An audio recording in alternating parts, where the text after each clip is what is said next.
नमस्कार। ज्योतिष शास्त्र में श्रद्धा और विश्वास रखने वाले सभी जातकों का पारलौकिक जगत चैनल में बहुत बहुत स्वागत है।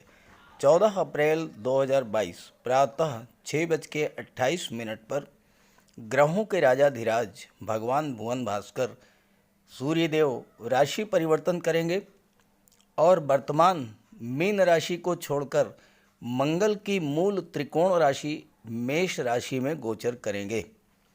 मेष राशि में सूर्यदेव उच्च के होते हैं और अपनी उच्च की राशि में 14 अप्रैल से 15 मई 2022 प्रातः तक गोचर करेंगे।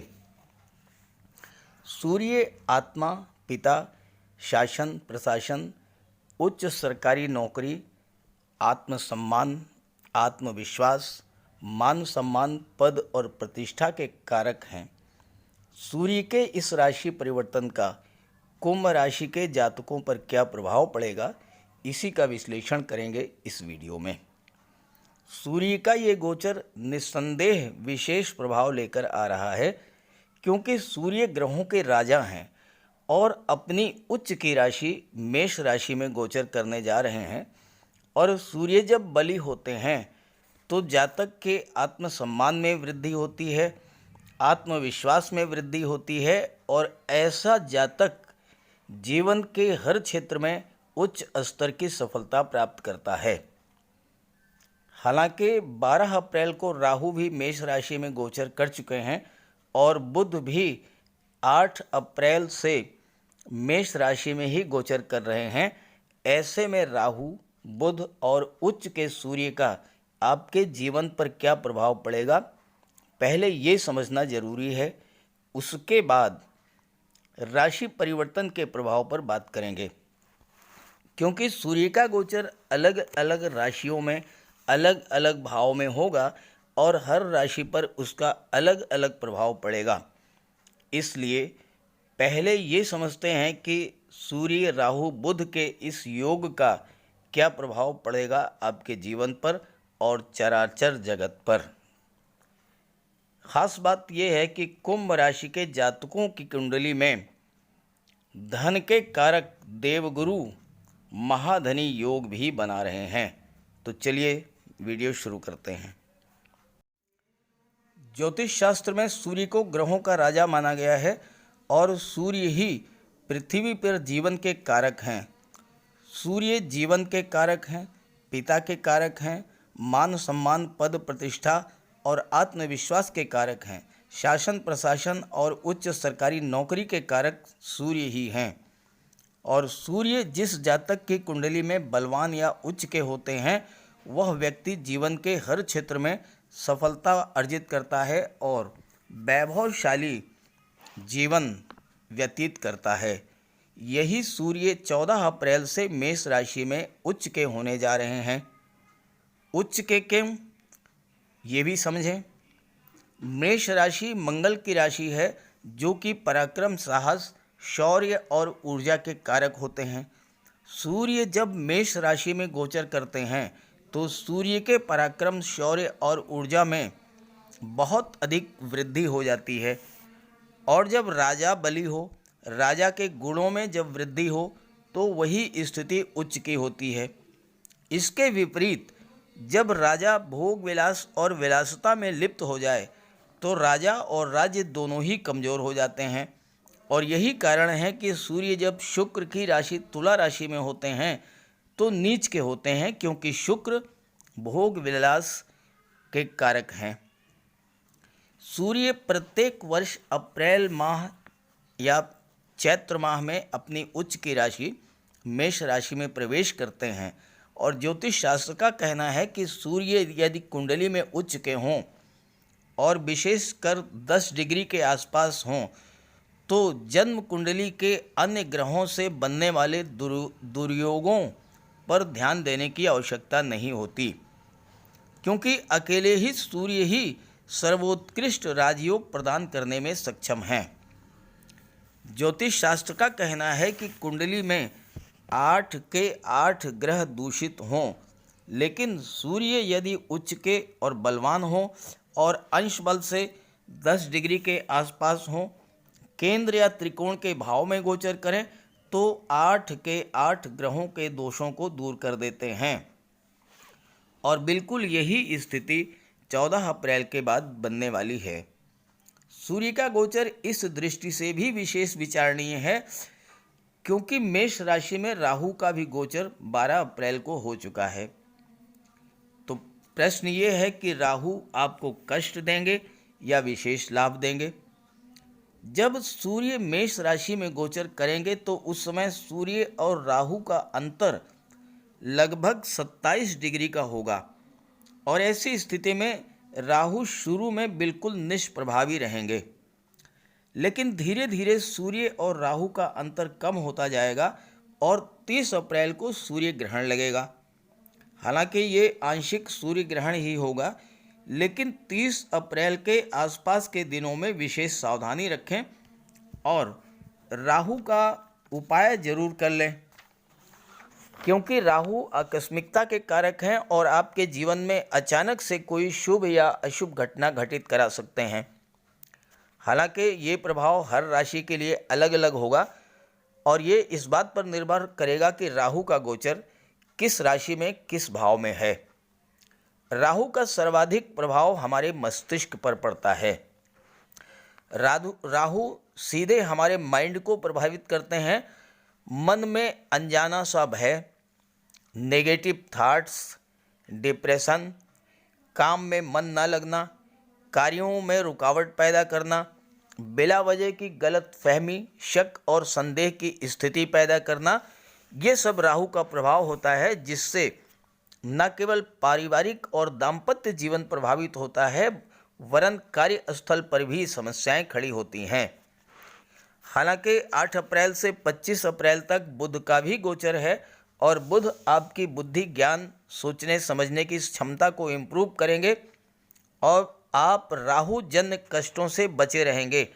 लेकिन 25 अप्रैल को बुध का गोचर वृषभ राशि में हो जाएगा, सूर्य और राहु की निकटता बढ़ेगी, तो आपको विशेष सावधानी बरतनी पड़ेगी और उसके लिए राहु का उपाय जरूर कर लीजिएगा और सूर्य का भी उपाय कीजिएगा।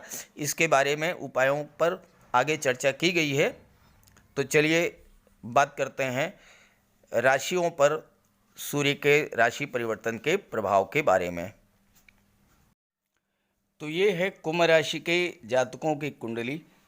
आपके लग्न भाव में मंगल और शुक्र का गोचर है और मंगल आपके लग्न भाव में 17 मई तक गोचर करेंगे।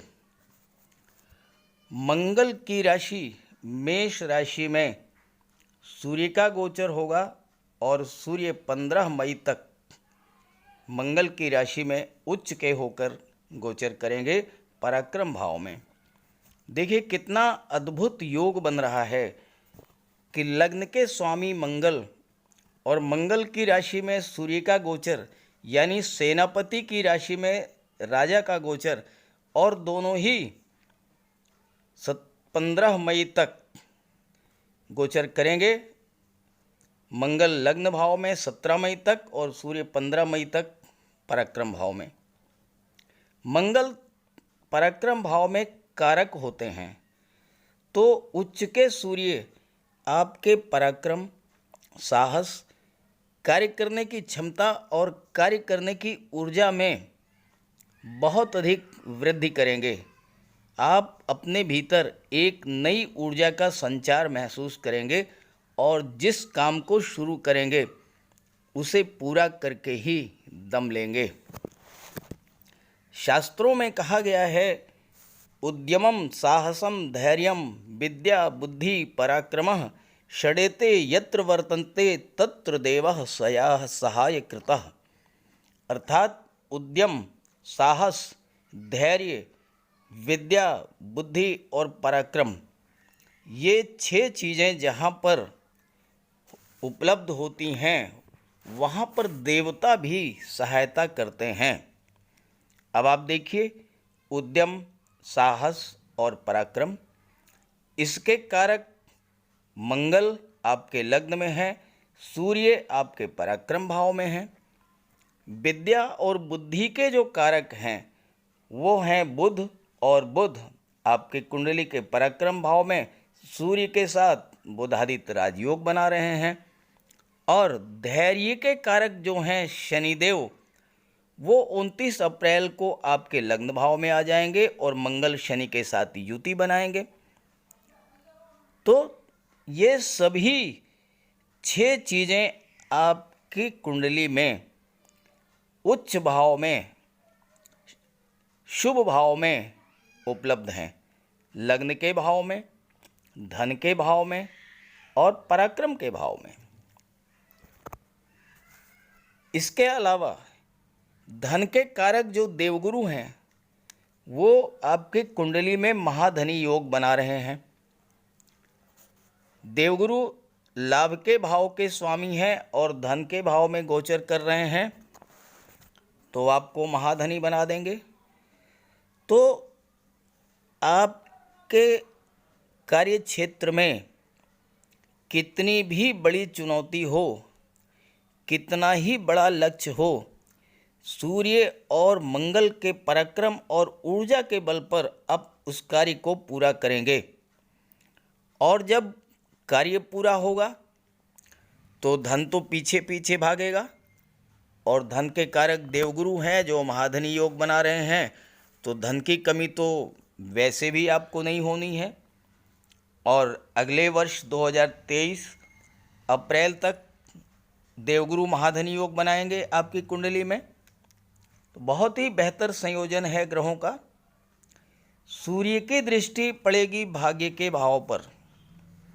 भाग्य भाव में केतु का गोचर है, और केतु सूर्य के प्रभाव को कई गुना बढ़ा देंगे। केतु की ये विशेषता होती है कि ये मल्टीप्लाई करते हैं। केतु की दृष्टि सूर्य पर पड़ेगी और राहु पर भी पड़ेगी। केतु सूर्य के प्रभाव को, सूर्य के गुणों को कई गुना बढ़ा देंगे, राहु के अशुभ प्रभाव को बैलेंस करेंगे। तो भाग्य का पूरा साथ मिलेगा और भाग्य को चमका देंगे सूर्य। ऐसे जातक मिट्टी को भी सोना बना देते हैं। छात्रों के लिए ये गोचर बहुत ही श्रेष्ठ है, क्योंकि पंचम भाव के स्वामी बुध हैं।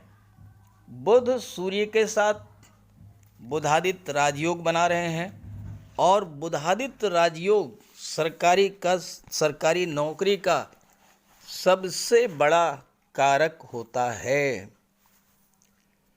बुध यहाँ पर आपके बुद्धि बल को बढ़ाएंगे, आपकी सोच को मैच्योर करेंगे, राहु के प्रभाव को बैलेंस करेंगे, तर्क शक्ति, बोलने और लिखने की क्षमता में वृद्धि करेंगे।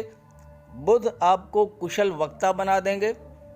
और अगर आप शिक्षक हैं, वकालत के क्षेत्र में हैं, सोशल मीडिया के क्षेत्र में हैं, टीवी एंकर हैं, राजनीति में हैं या ज्योतिष में हैं, तो आपको उच्च स्तर की सफलता अर्जित होगी।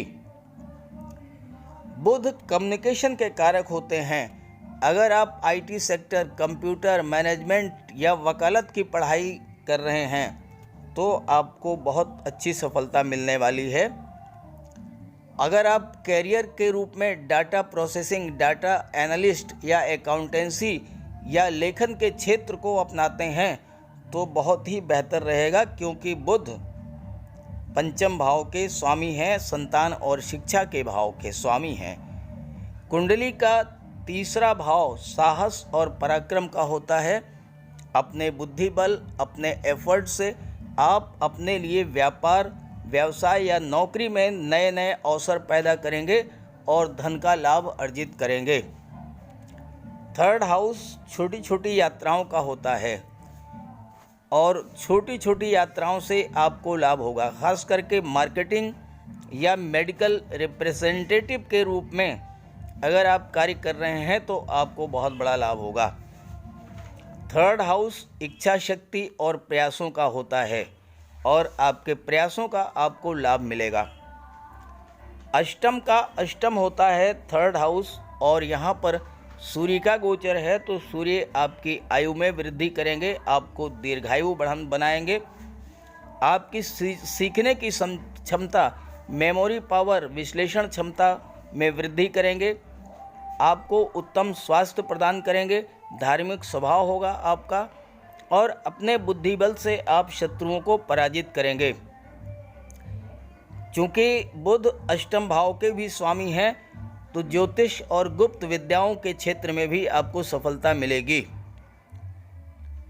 कुल मिलाकर के सूर्य बुध का ये गोचर बहुत ही श्रेष्ठ लाभ देने वाला है आपके लिए।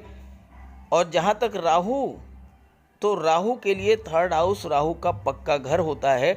आइए इस पर बात कर लेते हैं। 12 अप्रैल को राहु का गोचर पराक्रम भाव में हो चुका है और थर्ड हाउस राहु का पक्का घर होता है। राहु थर्ड हाउस में अति विशिष्ट कारक होते हैं और राहु एक्सट्रीम को शो करते हैं। तो आप अपने क्षेत्र में ज़्यादा से ज़्यादा लाभ अर्जित करना चाहेंगे, चाहे इसके लिए कितना भी परिश्रम करना पड़े, क्योंकि राहु का व्यवहार शनिवत होता है। यहाँ पर राहु आपकी इंट्यूशन पावर को बढ़ा देंगे। आप हमेशा सतर्क और सावधान रहेंगे। राहु इतना प्रभावी होते हैं कि आप सपनों के माध्यम से भविष्य को देख सकेंगे, इतनी क्षमता आप में डेवलप कर देंगे। और जीवन के 22वें वर्ष में राहु आपका भाग्योदय करा देते हैं। थर्ड हाउस मंगल और बुध से भी प्रभावित होता है और मंगल आपके लग्न भाव में है, बुध आपके पराक्रम भाव में है और राहु अगर यहाँ पर शुभ हों आपकी जन्म कुंडली में तो आपको बहुत अधिक धन दौलत प्रदान करते हैं। और राहु आकस्मिकता के कारक हैं तो अचानक से बहुत अधिक धन दौलत आपको प्राप्त होता है। ऐसे राहु बड़े बड़े राजनेता और बड़े बड़े इंडस्ट्रियलिस्ट बना देते हैं। राहु आपको संतान की प्राप्ति भी कराते हैं और शत्रुओं पर विजय भी दिलाते हैं। लेकिन अशुभ राहु आपका धन और आपका धन आपके भाई और रिश्तेदार ही बर्बाद करेंगे अगर राहु अशुभ हुए तो। इसलिए आप पैसा ना तो किसी को उधार दें और ना ही किसी से पैसा उधार लें। जहाँ तक शादी विवाह की बात है तो शुक्र का गोचर आपके लग्न भाव में है और लग्न भाव में गोचर करते हुए शुक्र की सप्तम दृष्टि 7वें भाव पर पड़ेगी और इसके स्वामी सूर्य हैं। तो विवाह के भी आपके प्रबल योग बनते हैं, लव रिलेशंस आपके स्ट्रांग होंगे और वो मैरिज में कन्वर्ट हो जाएंगे। पार्टनरशिप में भी आपको लाभ होगा और दाम्पत्य जीवन भी सुखी रहेगा। हालांकि मंगल की दृष्टि भी पड़ेगी और मंगल के कारण आपके स्वभाव में उग्रता आएगी, तो इस पर आपको नियंत्रण करना होगा। जहाँ तक राहु की बात है, 25 अप्रैल तक बुध का गोचर पराक्रम भाव में है और 25 अप्रैल को बुध राशि परिवर्तन करके चतुर्थ भाव में चले जाएंगे और सूर्य और राहु के बीच की दूरी भी कम हो जाएगी, अंतर कम हो जाएगा। तो 30 अप्रैल को सूर्य ग्रहण लगेगा। हालांकि ये आंशिक सूर्य ग्रहण होगा, लेकिन 30 अप्रैल के आसपास 2-4 दिन पहले और 2-4 दिन बाद में आपको विशेष सावधानी बरतनी होगी और इसके लिए आप सूर्य का और राहु का उपाय कर लें। चलिए बात कर लेते हैं उपायों पर। सूर्य अगर आपकी जन्म कुंडली में कमज़ोर हुए तो सूर्य का उपाय जरूर करें, क्योंकि सूर्य कमज़ोर होने पर जीवन में संघर्ष बढ़ा देते हैं, आजीविका के क्षेत्र में बाधाएं आती हैं, मान सम्मान में कमी आती है, दाहिने नेत्र और हड्डियों के रोगों संबंधी समस्या आती है। तो सूर्य का उपाय करें। अगर आप कर सकें तो हर रविवार को सूर्य देव का व्रत रखें, प्रातःकाल स्नान करके सूर्य देव को अर्घ्य दें, तांबे के लोटे में जल, अक्षत, लाल पुष्प, रोली, चंदन ये डाल करके सूर्यदेव को अर्घ्य दीजिए। फिर आदित्य हृदय स्तोत्र का पाठ कीजिए, गायत्री मंत्र का जाप कीजिए, और अगर व्रत रखते हैं तो नमक का सेवन ना करें। शाम के वक्त फलाहार करें। दूसरा उपाय है कि आप गुड़, जौ, लाल पुष्प, लाल वस्त्र, गेहूँ, मसूर इसका दान करें और अन्न और जल दान करने के बाद ही ग्रहण करें। और तीसरा बहुत आसान उपाय है कि सूर्य पिता के कारक होते हैं। पिता का सम्मान करें, पिता की सेवा करें, पिता के स्वास्थ्य का ध्यान रखें और पिता का आशीर्वाद प्राप्त करें। अगर आप ये सब कर लेते हैं तो सूर्य को बल मिलेगा और सूर्य के सभी लाभ आपको प्राप्त होंगे। जहाँ तक राहु की बात है, राहु के उपाय के लिए आप मोरपंख ले आइए। घर के मेन डोर पर एक मोरपंख लगा दीजिए। Study room, drawing room, bedroom सभी जगह मोरपंख रखिए। तकिए के नीचे एक मोरपंख रखिए, नींद अच्छी आएगी, मन शांत रहेगा। कार्यस्थल पर मोरपंख लगा लें और साथ ही साथ अपने बैग में हमेशा एक सुरमे की डिबिया रखें और हो सके तो चांदी की एक छोटी सी गोली, ये दो चीज़ें आप अपने पास रखें और बैग में मोरपंख का एक छोटा सा टुकड़ा भी रखें।